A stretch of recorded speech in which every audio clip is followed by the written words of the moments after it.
In one life, you have massive dreams. You think about writing that book, building that business, getting into the best shape of your life, or mastering a new skill. You feel the ambition burning inside you. But then, there's the second life, the one where tomorrow comes and you do absolutely nothing. Instead of executing, you scroll. Instead of building, you watch. You sit there, trapped under an invisible weight, watching the clock tick away, wondering, why am I like this? If I want success so badly, why can't I just get off the couch and do it? We call this the ambitious but lazy paradox. It is deeply frustrating, guilt-inducing way to life. You feel like a fraud. You think it's a character flaw. You think you are just permanently lazy. But today, I need you to hear something very clearly. It is not because you are lazy, it's because your brain is functioning exactly how it was designed to. Your brain is operating on its factory settings. Today, we are not going to give you empty, screaming motivational phrases. We are going to look at the cold, hard science of laziness, the evolutionary biology, the neuroscience, and the genetics. Because once you understand the biology of your inaction, you can finally outsmart it. You can stop fighting your own mind and start lighting the fire. To understand why you scroll TikTok instead of building your empire, we have to travel back thousands of years. Think about our ancestors. They lived in a world of extreme scarcity. Food was hard to find, danger was everywhere, and energy was the most valuable currency on earth. When a hunter went out, ran off for miles, and successfully brought down a target, his survival instinct didn't tell him to go for a jog afterward. It didn't tell him to reorganize his cave. His brain told him to do one thing: sit down, rest, conserve every single calorie. This was a beautiful survival strategy. The brain evolved to view resting as a winning. It programmed a hardwire preferences for comfort and ease. In the science community, we call this the biological factor setting of the human mind. The problem is, you still have that exact same factory setting today. When you sit at your desk and think about starting a massive, difficult project, your brain doesn't see career growth. It sees a massive, terrifying energy drain, and your unscience brain panics. It pulls the emergency brake. It tells you to avoid the pain, seek comfort, and save your energy. So you pick up your phone and you stay on the couch. But it goes deeper than just evolution. There is a tangible, physical difference in how your brain handles action versus intention. When researchers scan the brain of people who are naturally active and compare them to people who struggle with laziness, they found something fascinating. In highly active individuals, a specific region called the premotor cortex light up like a Christmas tree before an activity. This is the part of the brain that prepares your body for movement. It bridges the gap between thinking about doing something and actually moving your muscles to do it. In people who are feeling stuck or lazy, the premotor cortex remains completely dark. The cyan is choked off. Because that gateway is closed, your brain actually has to work significantly harder just to get your body to move. It makes the transition from thinking to doing feeling physically deeply exhausting. And for some of us, this is literally built into our DNA. Scientists studying the genetics of behavior have actually discovered what they call a couch potato gene.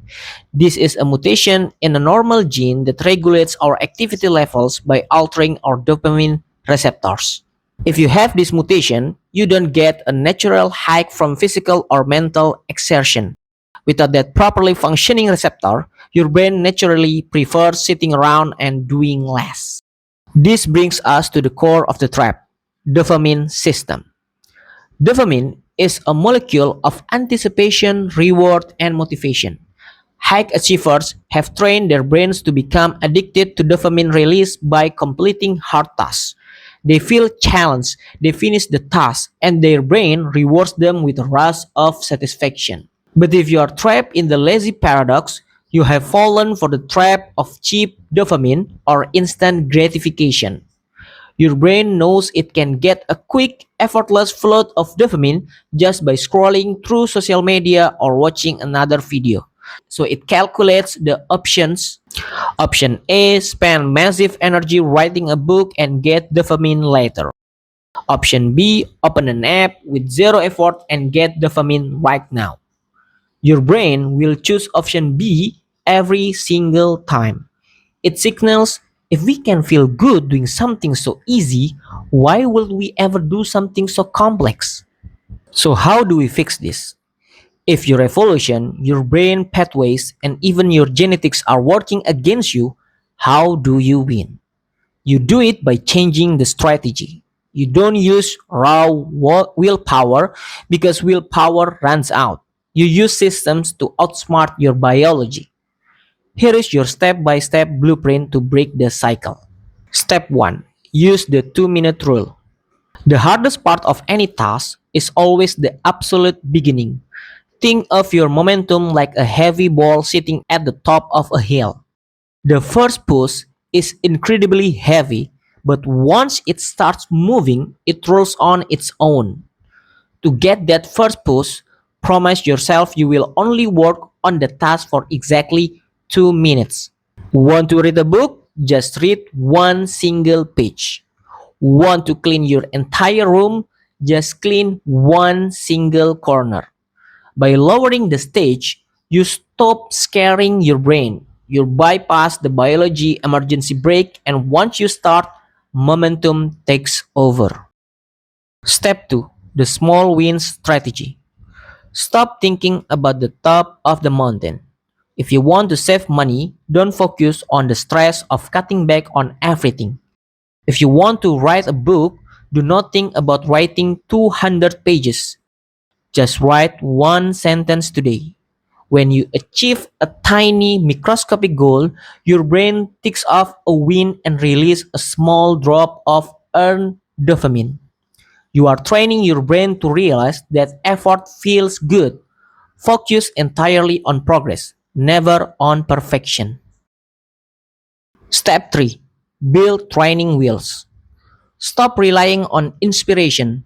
Instead, engineer your environment to make laziness difficult and action automatic. If you want to exercise first thing in the morning, place your workout shoes directly beside your bed, so you practically step into them when you wake up. Think of these environment setups as training wheels. They protect you until the routine becomes completely natural. Step 4. Apply Parkinson's Law. Once you have started writing your list of daily tasks, don't just leave them open ended. Use Parkinson's Law, which states that work expands to fill the time available for its completion. If you give yourself all day to read 5 pages, it will take you all day. Instead, set a hard, aggressive deadline. Tell yourself, I must finish these 5 pages before 8 a.m., or I have exactly 20 minutes to finish this task. This creates a positive sense of urgency. It forces your brain out of its passive, energy saving state and triggers immediate focus. Step 5. Practice self accountability. Finally, you must build the skill of self accountability. This means showing up for yourself even when the feeling of motivation is completely gone. If 5 pages feel too heavy today, don't quit. Scale it down, read just one single paragraph. The goal isn't to do a perfect job every day, the goal is to keep the chain unbroken. Self accountability is a muscle, and it gets stronger every single time you force yourself to take action. Here is the ultimate truth: knowledge is power. Now you know that your laziness isn't an identity, it's just an old evolutionary habit, a chemical preferences for cheap dopamine, and a biological factor setting.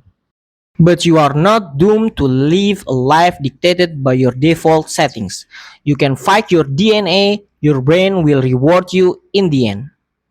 Right now, your ambition is just a tiny spark.